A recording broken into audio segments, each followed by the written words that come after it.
Welcome to the channel. Enjoy the story. Leonardo da Vinci's self-propelled cart was born not in a noisy workshop, but quietly on a sheet of paper. Between notes about bird flight and sketches of human proportions, he drew a strange vehicle with no traces, no harness, and no place for horses or oxen. Instead, at its heart were tightly wound springs and a dense forest of gears, a machine that dared to roll forward on nothing but the energy stored inside it. On the early sketches, the cart looks almost like a prop for a stage illusion, a wooden platform on wheels, the mechanisms hidden under planks, adjustment levers along the sides. The large parts are outlined boldly, while the tiny gear teeth are rendered with the same care Leonardo used when drawing veins on a human hand. He is not decorating an object. He is trying to capture a rule, how to make dead wood, metal, and rope behave as if they have a will of their own. At the core of the idea lies a simple but audacious thought. Energy can be packed into a spring, like strength into a tensed muscle. Release it at the right moment, and it flows into the wheels, setting them in motion. A person is only needed to wind the springs and set the direction. After that, the operator can step aside and just watch the cart go. For the 15th century, this was a leap far beyond familiar mills and clockworks, where motion came from water, wind, or constant human effort. Here, everything was condensed into one compact, closed mechanism. Leonardo also thought about control, not just motion. On his drawings, historians see details that look like a steering system for the front axle, and hints of a primitive brake, so the cart would not smash into the nearest wall. The goal was not merely to make it roll, but to give it the ability to turn and stop on command. This was no longer a toy or a philosophical trick. It was the embryo of what the distant future would call a vehicle, a step beyond simple wheel-making toward a world where what matters is not only strength and size, but how mechanical impulse lives and moves inside the machine. Meanwhile, the real world around him worked by different rules. Carts loaded with hay crawled along country roads, wagons clattered over stone streets, and traffic depended on horses, fodder, and the condition of the paving. Any journey demanded animals, time, and money. Against this backdrop, a cart that moves on its own looked like something from a legend. For princes and patrons, such sketches were a curious novelty, not an urgent project. For Leonardo, however, they were a way to test the limits of mechanics and search for a universal recipe for motion that did not rely on muscle. The road from drawing to working prototype was brutally difficult for his era. Craftsmen had to forge and fit every gear with a precision usually reserved for fine clockmaking. They needed flawless timber, metal, with just the right resilience, and strict control over every step of assembly. In most workshops of the 15th century, that level of accuracy was rare and expensive. A single mistake in the shape of a tooth or a misaligned axle could turn a carefully calculated mechanism into a stubborn, unpredictable contraption. During Leonardo's lifetime, nobody built this machine at full scale or sent it rattling through city streets. The designs stayed in his notebooks, passed from hand to hand long after his death. People admired the elegance of the lines and the ingenuity of the idea, but were in no hurry to spend money and effort on building it. His notes do not describe road tests or distances covered. There is no confident remark that the cart actually ran. Everything suggests that for him it remained a mental and paper model, a sophisticated exercise in taming mechanical energy. Centuries later, when his manuscripts had become museum treasures, engineers finally decided to find out what this odd cart would do in the real world. They rebuilt it from the surviving drawings, reproducing each unit, selecting materials carefully, and accounting for tiny tolerances. The outcome turned out to be paradoxical. On one hand, the machine really could move without animals. Once the springs were wound, they drove the gear train, and the cart started to roll. On the other hand, it proved temperamental and extremely sensitive to any deviation. A slight assembly error or a barely noticeable misalignment could throw the whole system out of balance. For Leonardo's time, that kind of precision was almost a luxury.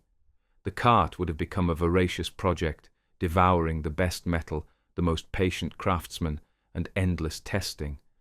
Most likely, that is why it never left the pages of his notebooks. No patron saw enough practical return to risk money and reputation on it. In the mindset of that era, a wagon without horses seemed less like a symbol of progress and more like an expensive curiosity with no clear payoff. The most striking and bittersweet part of this story is that the idea itself worked. It was not pure fantasy. Modern reconstructions showed that, given sufficient technical skill and accuracy, Leonardo's self-moving cart could function as a real device. But in his own lifetime, that moment never came. A genius designed a machine for the future, described it with the same love of detail he gave to human faces, yet never witnessed how it thundered along a real road under the weight of its own motion. In that era, most people chased knowledge in thick books and commentaries on ancient authors, but Leonardo trusted his own eyes more than any library. For him, the real book was written on the surface of water, in the veins of marble, in the curve of a human arm, in the way a shadow slid across a wall. He spent his life, in a sense, scribbling notes in the margins of reality itself. Any small observation could become the seed of a future invention. A whirlpool in a river suggested a new way to grind grain more efficiently, and the outline of a bird's wing hinted at how to build a frame that would be light yet strong enough to carry a body through the air. As he grew older, he also became sharply aware of the social ladder around him. The son of a notary born out of wedlock had no real chance of inheriting the office or slipping easily into a legal career. The only path upward ran through talent and usefulness. He had to offer decision-makers something more valuable than elegant handwriting or a beautiful picture. In a rapidly changing world, the people who truly mattered were those who could make roads better, strengthen buildings, tame and redirect water, and make the movement of goods faster and cheaper. Machines, mechanisms, construction schemes and hydraulic projects turned into a kind of entrance ticket to the world of those who actually held power. For Leonardo, this meant that his observations had to turn into concrete answers. It was no longer enough to admire how a river flows. He had to figure out how to turn that flow into mills, canals and defenses against flooding. It was not enough to marvel at a bird in the sky. He wanted to understand how a human being could get closer to the heavens with the help of mechanics. It was not enough to draw a beautiful city. He imagined how its streets, bridges and squares should function so that people and goods moved faster and more safely. His childhood among fields and streams, his contact with manual crafts, and his years in a Florentine workshop all fused into a single direction. Out of a boy with no official status grew a man who planned to reshape the world not with speeches, but with devices capable of bending water, air and stone to human will. When Leonardo left Florence, he already had a workshop overflowing with sketches and a growing sense of frustration. In his native city, he was still just another talented assistant, not someone who determined the fate of states. Florence seethed with politics and religious quarrels, but he increasingly longed not for arguments, but for a truly large task. Rumours about Milan and its ruler, Ludovico Sforza, sounded like a personal challenge. That court needed people who could do more than write well and speak beautifully. It needed minds able to redesign cities, reinforce fortifications, redirect rivers, and invent new machines. Milan looked like the one place where his ideas could finally escape the prison of a notebook page. The journey to Milan was not just a change of address, it was a deliberate break with the role of one more painter in a crowded city. Leonardo understood that no one in this new place was obliged to see a genius when they looked at him. He would have to explain himself to justify why the ruler of a major Italian city should need him at all. That is how the idea of the famous letter was born, a kind of condensed autobiography, but not the life story of a painter. It was the self-portrait of an engineer, a man who claimed he could alter the course of real events. At night, he compiled a list of what he could do and what he was ready to build. There was almost no room in that text for pigments and gilded backgrounds. First came bridges that could be quickly assembled and just as quickly dismantled, then machines for taking fortresses and defending city walls. After that, proposals for river crossings, for altering riverbeds, draining swamps, and managing water. A brief mention of painting appeared only at the very end, as if it were a side skill, useful, but far from central. This order of points was anything but accidental. In a city preparing for war, expansion, and grand construction, there was no shortage of artists. Engineers who could give a prince an edge over his neighbours were far rarer. Once the letter was finished, it read like a catalogue of promises, and each line hinted at its own little story. A bridge that could be folded up and carried away, denying the enemy a crossing. Complex siege devices that could shatter fortress walls where ordinary artillery failed. Canals that could turn useless marshland into profitable ground.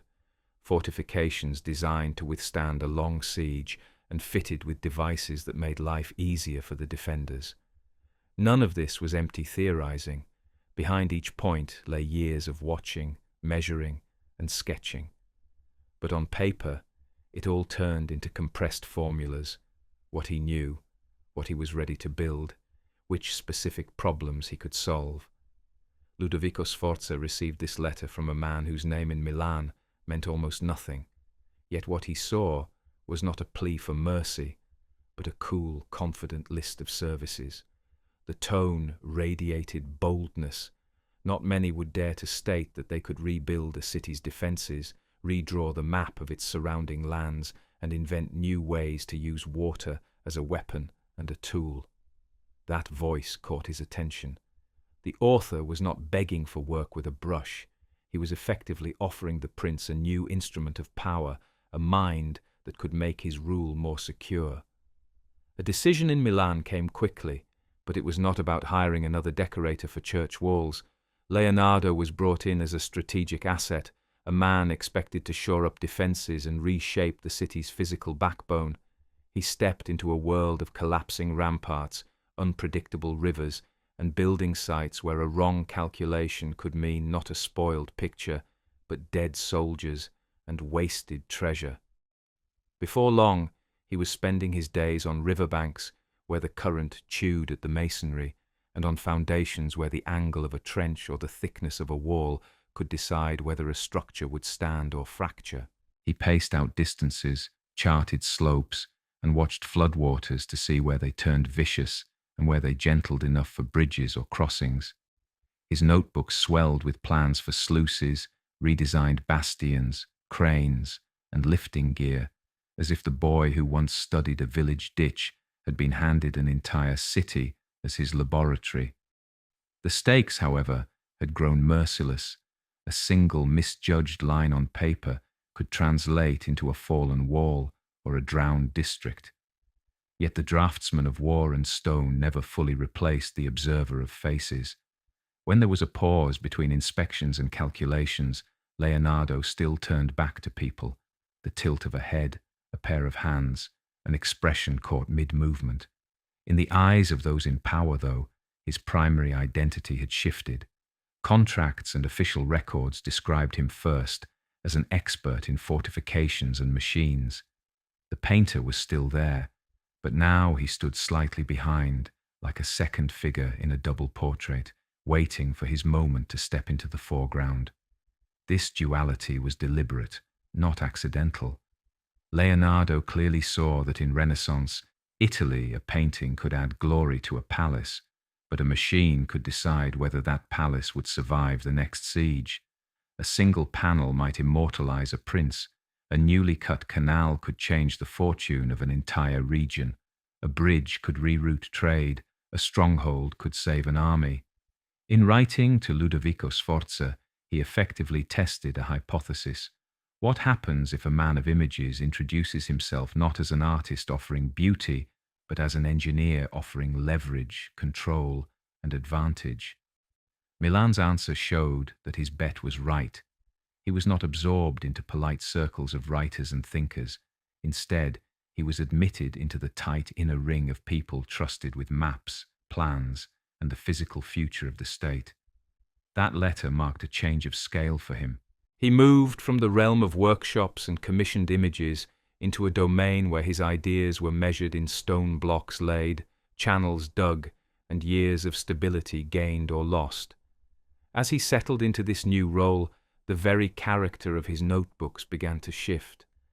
The familiar studies of saints and altarpieces gave way to pages crowded with devices that seemed to belong to another age. Some drawings showed bird-like constructs with timber ribs and cloth stretched like feathers. Others resembled twisted towers spiraling upward, as if trying to bore into the sky. Still others defied easy comparison, dense constellations of gears, axles and springs, where each component was drawn as if it were waiting for a precise cue to move. In a studio where an artist was expected to reach for a brush, onlookers more and more often saw him leaning over paper with the steady hand of a technical draftsman. Among these inventions, flying machines commanded a special fascination. The sky over Milan turned into his open-air classroom. Day after day, flocks wheeled over fields, crows rode turbulent gusts between rooftops, and swallows carved tight arcs through the air. Leonardo tracked them with almost obsessive patience, freezing in his sketches the spread of a wing, the curve of a dive, the subtle shift of a body banking into a turn. From this accumulated motion, he began to build designs that tried to graft human bodies onto the rules that governed birds. In some concepts, a person lay prone in a wooden frame, pumping levers that drove immense articulated wings. In others, the emphasis shifted toward gliding, broad surfaces meant to catch air rather than beat it, where success depended on angle, load, and balance more than brute force. At one point, his imagination jumped even further. He sketched a broad helical surface wound around a vertical axis, a kind of screw meant not for water, but for the air itself. If spun fast enough, this air screw was supposed to bite into the air and pull the entire structure upward. To many contemporaries, such a thing bordered on madness. No available mechanism could spin it at the required speed, and no known materials combined in a single structure the lightness and strength needed to survive that rotation. But on the page, the reasoning had a ruthless clarity. If a screw can drive a boat forward through water, why should a similar form not drive a platform up through air? Even as he studied the sky, water remained an equally demanding teacher. The lands around Milan were veined with canals, rivers and marshes, and the city's prosperity depended on mastering those flows. Leonardo plotted machines to raise water to higher levels, intricate gate systems to control its passage, and ambitious new canal lines that would tie distant areas together. In his thinking, a river ceased to be a wild boundary and became a dynamic structure, something that could be rechanneled, slowed, accelerated, or divided to serve multiple goals. On his diagrams, directed water ran mills, wrapped itself around fortifications as a living moat, fed cultivated fields, and carried loaded barges along routes laid out by human intention rather than by chance. Yet all these elegant schemes repeatedly collided with the same hard limit, the reality of craftsmanship. To leave the sketchbook and become iron and timber, his devices required artisans willing and able to work at a level of precision that most saw as unnecessary, even unnatural. Every gear tooth had to match its neighbours. Every joint in a wooden frame had to close perfectly and hold under strain. But the trades around him were shaped by older habits. Blacksmiths trusted the feel of the hammer more than the fractions of a measurement. Carpenters judged by eye and experience. When they were presented with a design full of nested wheels and interlocking parts, they often responded with a mix of respect and unease. Everyone understood that the slightest deviation could bring the entire mechanism to a halt, and that, should it fail, the blame would fall not on the visionary who drew the lines, but on the hands that tried, and perhaps failed, to make those lines real.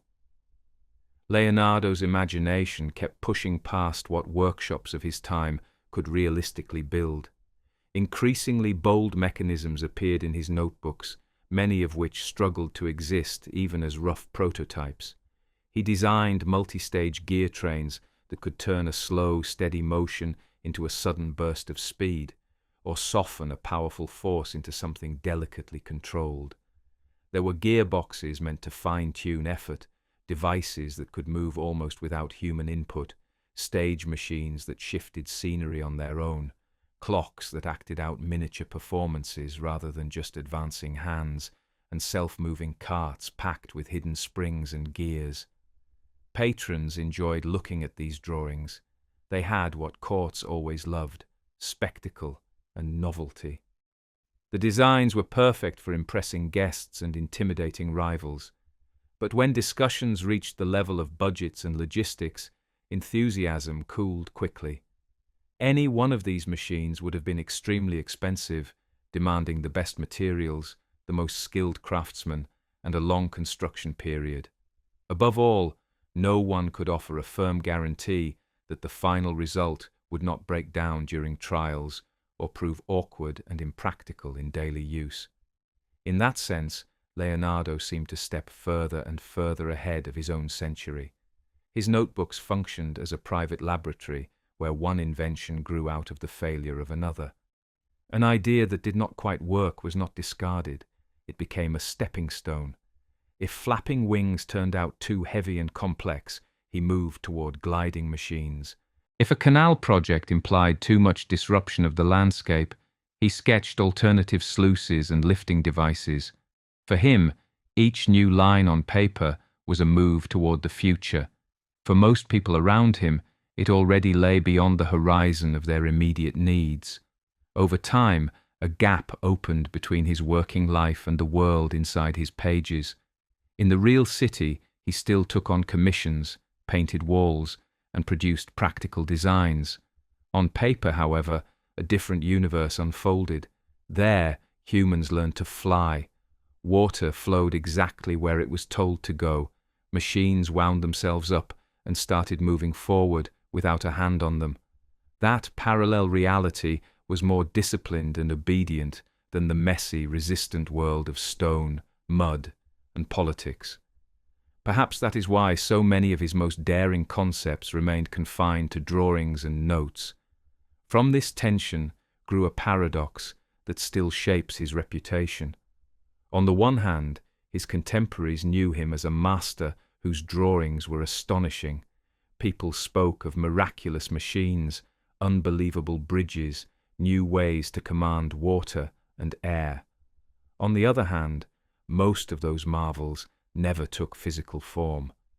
What witnesses actually saw were not working devices, but sheets of paper where the future had been mapped out with unnerving clarity. Leonardo became the man who could make gears turn flawlessly in imagination and ink, yet repeatedly collided with the harsh limits of his era whenever he tried to translate those visions into wood, metal, and the imperfect work of human hands. At the beginning of the 16th century in Istanbul, still often called Constantinople, a different kind of problem dominated high-level discussions. The city was expanding, with busy markets, docks, and neighborhoods on both sides of the Golden Horn. Boats, barges, and small ships constantly shuttled between the historic core and the district of Galata. Every day, thousands of people and tons of goods depended on currents, winds, and ferry timetables. The ruler wanted a gesture toward the future, a bridge that would bind the two shores permanently and prove that his authority could tame even the sea. News spread that the Sultan was searching for a solution. For many craftsmen, this would have meant a prestigious contract. For Leonardo, it became a problem where all his recurring themes converged: water, stone, motion, and daring design. He took up a sheet of paper and drew a single sweeping line meant to join not only two banks, but two worlds. The result looked unlike traditional bridges. Instead of a chain of arches resting on many piers, he sketched one long, shallow curve stretching across the entire inlet. The structure did not break into segments, it seemed to leap from shore to shore in a single motion. At that time, most bridges followed a familiar recipe: multiple arches, each supported by a pier with spans between them. The wider the river, the more supports were driven into the water. Those piers obstructed ships, trapped debris and ice, and disturbed the flow, but they comforted builders. Many supports felt like a guarantee of safety. Leonardo proposed the opposite approach: a single, long-span bridge with a low, extended arch and no extra columns standing in midstream. Ships would pass freely beneath it, and the curve would rely purely on geometry and the weight of stone to hold together. In his letter to the Sultan, he described the design in calm, assured terms. The bridge, he claimed, would be tall enough for the largest vessels, long enough to cover the entire width of the Golden Horn in one sweep, and strong enough to bear both traffic and time. In his calculations, stone did not act as a dead, inert mass. Every block would lie at a carefully chosen angle so that the weight above pressed the lower pieces tighter together instead of pushing them apart. The structure was meant to stand not because of mortar, but because every element braced and locked all the others. The advisors around the Sultan examined the drawings with a mix of fascination and unease. They were used to bridges whose arch shapes had been tested by generations of builders. Here, they were being offered a monolithic span unlike anything they had seen. The distance to be covered seemed reckless. No one could say with confidence whether the masons could maintain the necessary accuracy over such a length, or whether half the structure might collapse into the water during construction, taking workers and money with it. Questions multiplied. How many years would the project require? How much stone? From which quarries? How would the foundations behave in shifting ground beneath a living, changing city? What would happen to the homes and shops that lay where the approach ramps needed to be built? Leonardo's drawing did not attempt to answer these practical concerns. It captured the form, not the logistics of building it. For leaders thinking in terms of empires and risks, that distinction mattered. In the end, caution won. The project that could have become the boldest, longest bridge of its age remained ink on paper. The letter and the design were put aside, perhaps acknowledged politely, and then effectively shelved. Istanbul carried on with boats, ferries, and more conventional engineering solutions. For the city, it was just one more unrealized proposal among many. For Leonardo, it was another case where his idea stood a step or two beyond what those in power were willing to attempt, a vision that outpaced the readiness of his time to follow. He is left with a sheet where a graceful arc cuts across the empty white of the page, a bridge drawn over nothing. In his mind, people are already walking across it. Carts are rumbling over the span, and tall-masted ships are slipping underneath. In that inner picture, the bridge solves several problems at once. It does not block navigation, it turns the movement of people and goods into a continuous flow, and it rewrites the skyline with a powerful symbol of unity. Between this imagined structure and the actual waters of the strait, however, stands a solid wall made of other people's fear and doubt. Years pass, then centuries. The Golden Horn slowly fills with its own bridges, tunnels, and roads. Empires rise and fall. Technology leaps forward. Leonardo's drawing, meanwhile, moves into archives, albums, scholarly books, and discussions. It is no longer treated as a live commission, but as a puzzle. Could such a thing really have been built in his time? Would that shallow curve have carried the weight of stone, crowds of people, the force of wind, and the shudder of the ground beneath it? Modern engineers decide to look for the answer in a way Leonardo himself would probably have approved of, not by argument, but by experiment. They create a precise scale model, breaking it down into separate blocks as if quarried and carved by stonemasons. They assemble the arch without a drop of mortar, trusting pure geometry and the weight of the material. The model rises into place and holds. It is pushed, shaken, subjected to side impacts like a simulated earthquake. It flexes and adjusts, but it does not fail. It finds a new balance and settles back into it. The bridge that once seemed too bold for the anxieties of living men unexpectedly passes its test 5 centuries later. Leonardo's calculations turn out not to be the fantasy of an artist detached from practical reality. He genuinely understood how loads travel through an arch, how stone works under compression, and how massive abutments buried in the banks could compensate for shifting ground. What his time lacked was not intellect, but trust in that intellect, not ideas, but the willingness to risk something on them. This bridge story remains a quiet yet piercing episode in his life. Unlike the self-propelled cart, no one even tried to build it. He was never allowed to fail or to prove himself on a real construction site. The project stalled inside a letter that seemed too audacious for its recipient. Yet, in this unrealized curve over the Golden Horn, one can see more clearly than anywhere else how far ahead he was prepared to step, and how often that step hit an invisible border beyond which his contemporaries simply would not follow. When Leonardo crossed into France, he was no longer the same man who had once written a daring letter to the Duke of Milan. Behind him lay abandoned projects, collapsed hopes of grand constructions, unfinished paintings, and a growing sense that the world had never quite grasped what he most wanted to be. Francis I saw a living legend.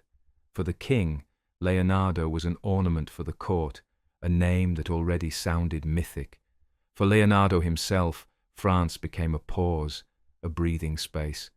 Instead of noisy building sites and anxious patrons, he found quiet rooms, a garden, and a workshop where he could finally devote himself to what truly gripped his mind.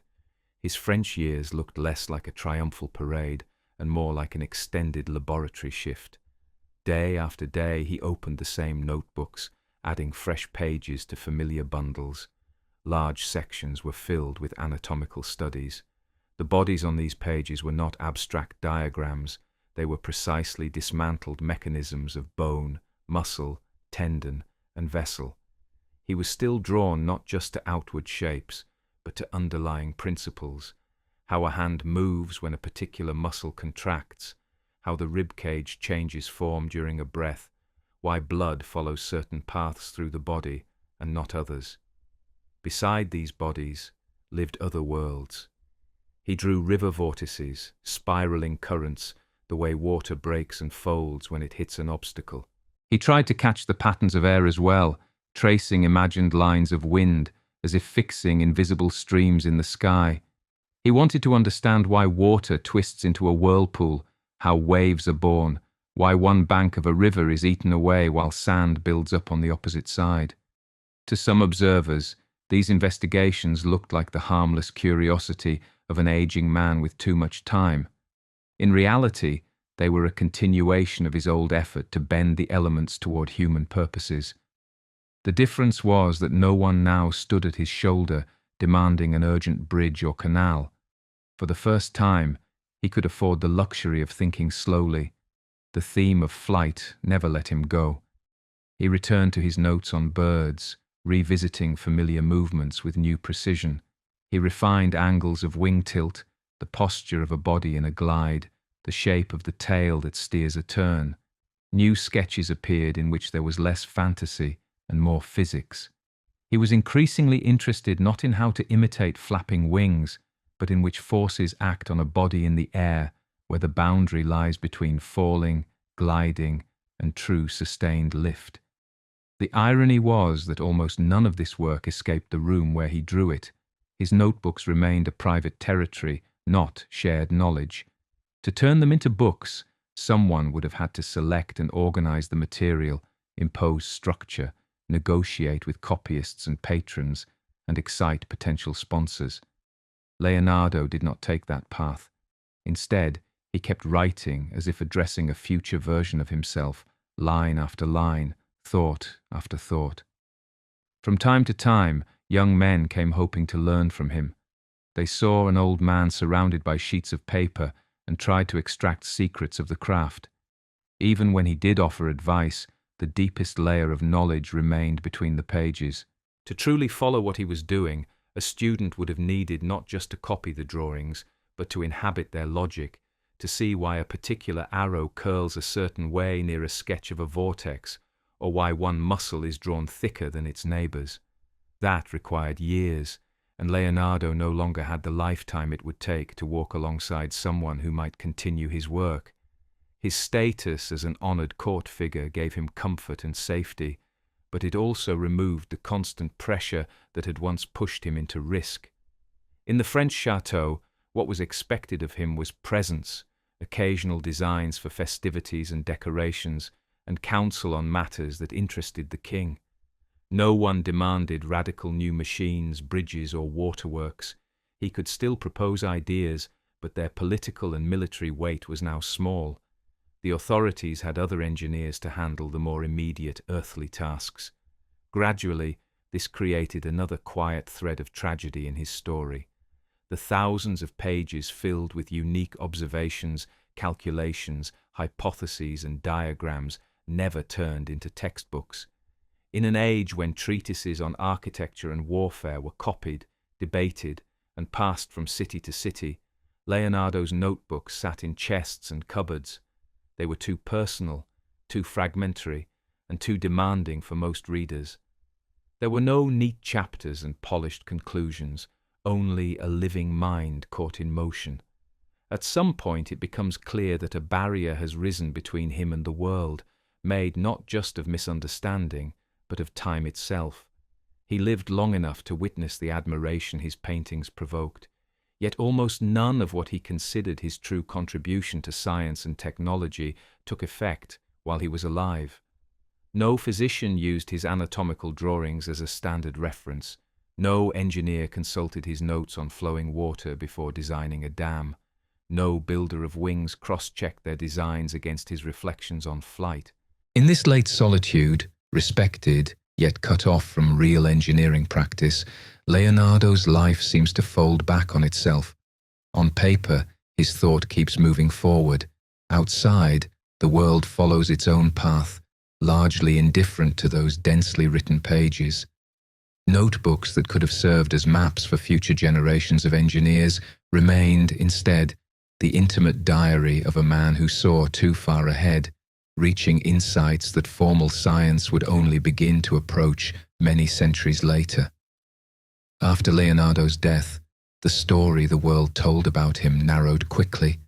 What survived in public memory were the paintings, the enigmatic smile against an unreal landscape, the solemn figures gathered at a long table, a small gallery of images that could be framed, shown off, and endlessly discussed.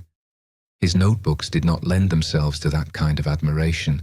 They were not decor, but tools, thick working volumes filled with mirrored handwriting, crowded diagrams, calculations, questions, and half-formed conclusions that looked to his heirs less like treasure and more like a problem that needed tidying up.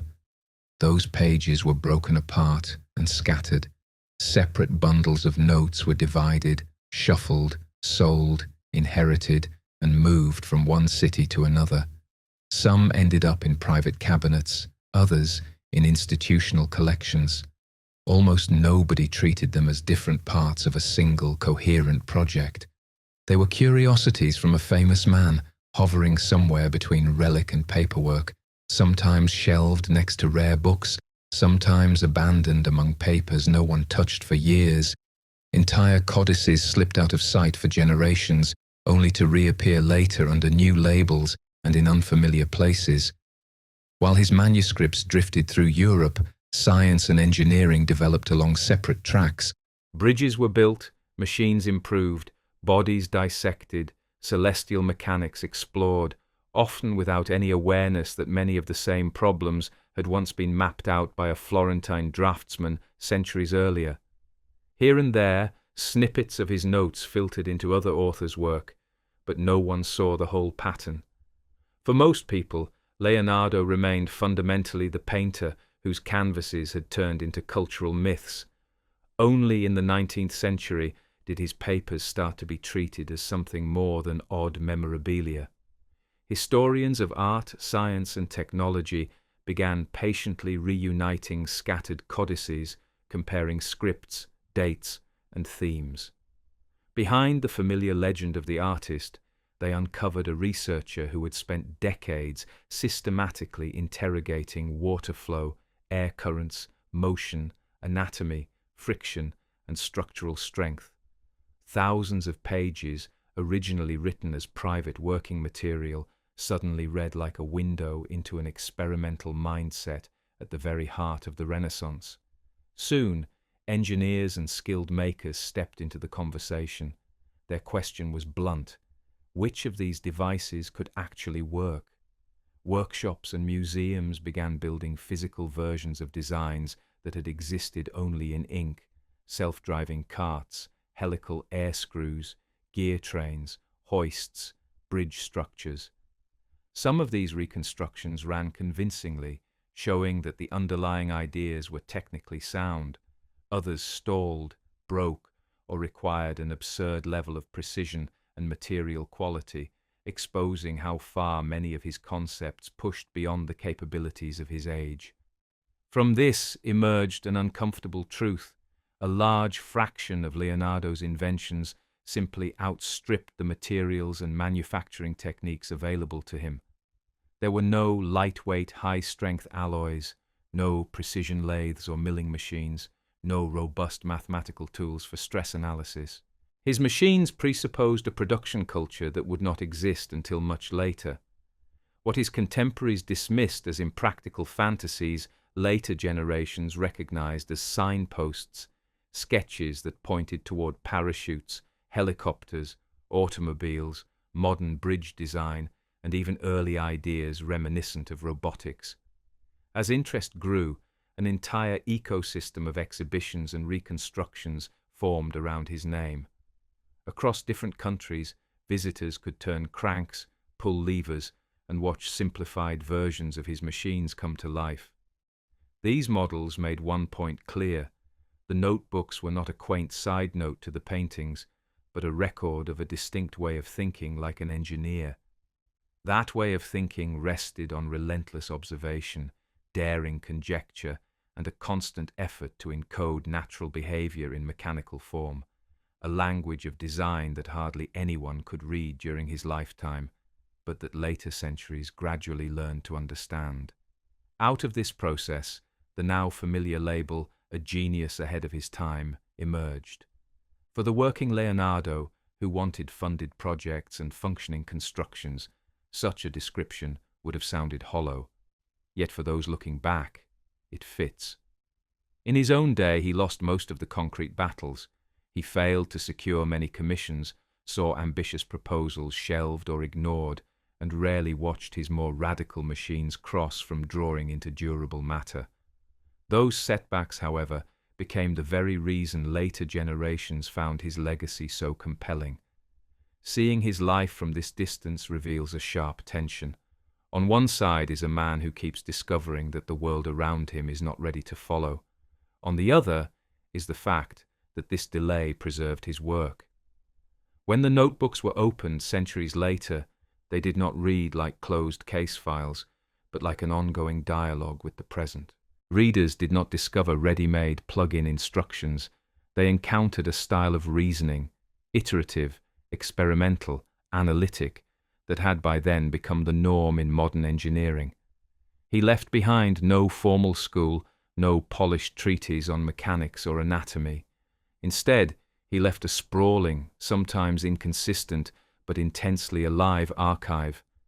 In it, one can see a person learning from the world while arguing with it, willing to risk error on the page in order to move a thought forward. For his intellectual descendants, that process proved more valuable than a neat list of answers. These pages let observers trace how an idea emerges, shifts from observation to sketch, from sketch to trial, and from trial to the next, sharper question. This is where Leonardo's central paradox comes into focus.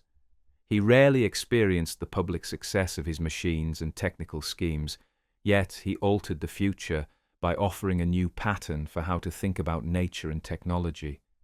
His bridges, flight experiments, mechanical systems, and water studies formed an alphabet from which later engineers would assemble the vocabulary of their disciplines. He lost out on immediate implementation, but won in conceptual reach, leaving to posterity less a catalogue of finished devices than a language that science and technology would fully start speaking only long after he was gone.